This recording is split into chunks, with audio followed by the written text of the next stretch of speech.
खेती करेगा फिर इसमें। उनका टारगेट है 30 से 50 साल में इस पूरी की पूरी जमीन में केमिकल खेती करके इस पूरी जमीन को बंजर करना। खेल होगा आज से 60 और 70 साल बाद में शुरू। जो असली खेल है वो आज नहीं है, असली खेल तो 70 साल बाद में शुरू होगा। उसकी रूपरेखा आज बनाई जा रही है। उसके बाद में लेबर सस्ती होगी, आप सिर्फ फैक्ट्री में काम करोगे, खाने के लिए अनाज आपको बाहर से आएगा। यहां इससे बड़ी मार्केट कोई नहीं मिल सकती, इससे बड़े नौजवान कहीं नहीं मिल सकते। आपको नशे की तरफ धकेल दिया। ये होगा खेल, असली खेल ये है। तो अब जमीन बचाने की लड़ाई है। हमने एक ही तो फसल की बात कही थी कि किसान को एक फसल की अगर कुर्बानी दे देगा तो ये जमीन बच जाएगी। किसान ने जलानी शुरू कर दी, किसान ने उखाड़नी शुरू कर दी। ये नहीं कहा था, एक फसल की कुर्बानी ये मांगी थी कि आप फसल की तरफ ध्यान ना देना, अगर वह सूख भी जाए तो गांव की कमेटी के लोग वो खेती कर देंगे। 1-2 महीने के लिए उससे मोह भंग करना है। उसे गांव का मजदूर ले जाएगा, उसको पशु चर ले, उसकी कटिंग हो जाएगी, कोई दिक्कत नहीं है। लेकिन आपको धरना स्थल से नहीं आना। आपके पास में बहुत नोटिस आए हैं जिसके साथ पास में 307 तक की धाराएं लगी हुई है, वो बच जाएगा, कोई दिक्कत नहीं है। जब देश में आजादी की लड़ाई लड़ी गई तो माफीनामा का एक खाना था वहां पे कि मुझे माफ कर दो, मैं इस आंदोलन में कभी शामिल नहीं होऊंगा। वे लोग बच कर आगे।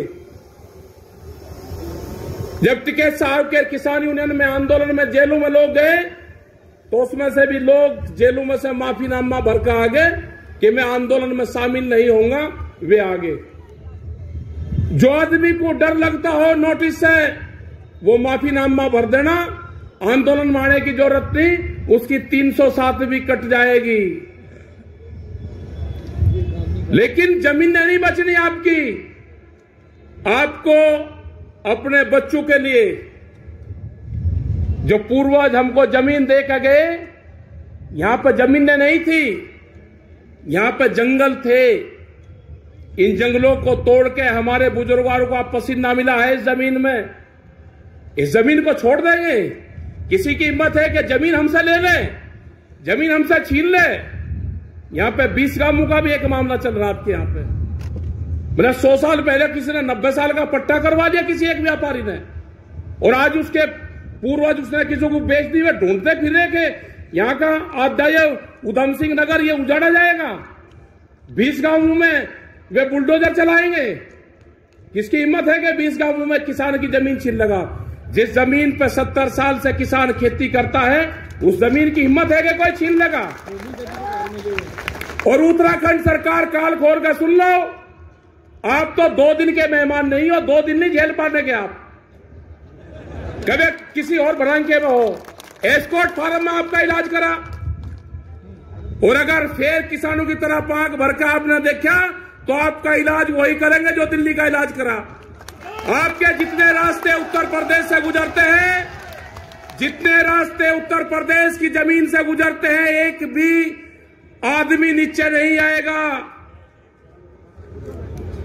उत्तराखंड के करेंगे वे इन पे, इनकी जमीन कब्जा लो, मतलब जमीनों पर नजर है इनकी। अरे पहाड़ का लोग खाली होने लग रहे हैं। पहाड़ की पॉलिसी बना के दिन को हमने 20-20 साल पहले, जब उत्तराखंड बना, नारायण दत्त तिवारी यहाँ के मुख्यमंत्री थे, हमने उनको कहा था कि उत्तराखंड को ऑर्गेनिक स्टेट घोषित करो, पूरे हिंदुस्तान का पहला ऑर्गेनिक स्टेट होगा। नहीं करा।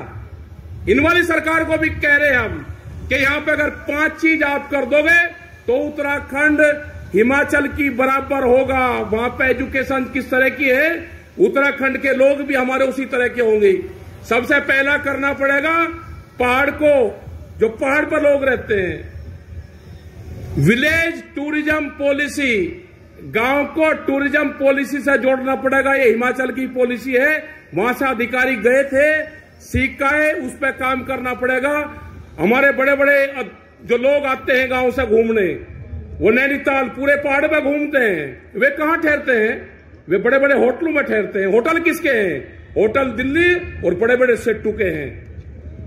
पैसा कहां से आया? दिल्ली से पैसा आया और फिर वापसी चला गया। पहाड़ को क्या मिला? जब तक विलेज टूरिज्म पॉलिसी नहीं होगी, गांव में टूरिज्म को बढ़ावा नहीं देंगे, पैसा शहर यहां पहाड़ में रुक ही नहीं सकता। दूसरा है ट्रांसपोर्ट सब्सिडी। जो भी पहाड़ में पैदा होती है साग सब्जी फल फ्रूट, उसकी जिम्मेदारी उत्तराखंड सरकार ले कि खेत से और मंडी तक हम उसकी व्यवस्था, ट्रांसपोर्ट सब्सिडी हम देंगे, उससे किसान बचेगा। तीसरा है हिल अलाउंस। अगर हमारे नौकरी पेशे को पहाड़ में आप नौकरी दोगे तो उसका हिल अलाउंस लगता है। पहाड़ पे रहने वाले हर आदमी को हिल अलाउंस देना पड़ेगा। ये चाइना की पॉलिसी है। वे चरगाहों को भी, जो पशु चलाने का काम करते हैं, उनको भी सैलरी आए वहां पे। दूसरा है जो जैसे जोनसार बावर क्षेत्र यहां पे है, SC ST कैटेगरी, हमको इंटरनेशनल बॉर्डर पे जो लोग रहने वाले गांव के लोग हैं, वो किसी भी जाति धर्म का हो, उसको उस कैटेगरी में डालना पड़ेगा। वो नीचे नहीं आएगा। फिर यहां पे ये 4-5 चीजें हमको करनी पड़ेगी। नीचे वाले क्षेत्र